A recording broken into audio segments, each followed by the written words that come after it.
ఒకప్పుడు పుష్పల లోకం అనే ఒక వింత రాజ్యం ఉండేది. ఆ రాజ్యంలో చెట్లు, పూలు, పచ్చదనం మాత్రమే ఉండేది. మనుషులెవ్వరూ ఉండరు. అన్ని పూలకి తనంతట తానే మాట్లాడే శక్తి ఉండేది. వాటికి రాజు కూడా ఉండేవాడు. పింకీ అనే పెద్ద గులాబీ పువ్వు. పుష్పల లోకం ఎంతో ప్రశాంతంగా ఉండేది. కాని ఒకరోజు నల్ల మబ్బులు అచ్చెత్తుకొని అంధకారం ఆ రాజ్యాన్ని కప్పేసింది. అప్పుడు వచ్చిన మాయా కాళ్లపు చెట్టు దాని నల్ల నీడతో అందరు పుష్పాల మీద క్షీణత కలిగించింది.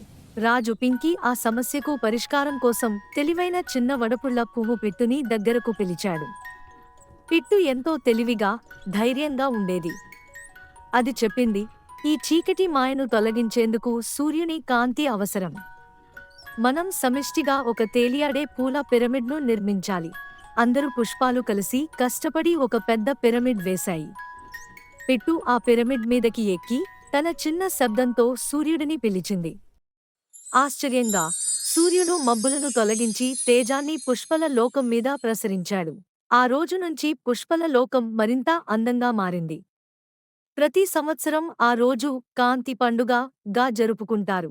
నీతి: ఏ సమస్యైనా ఐక్యత, తెలివి, ధైర్యం ఉంటే పరిష్కరించవచ్చు.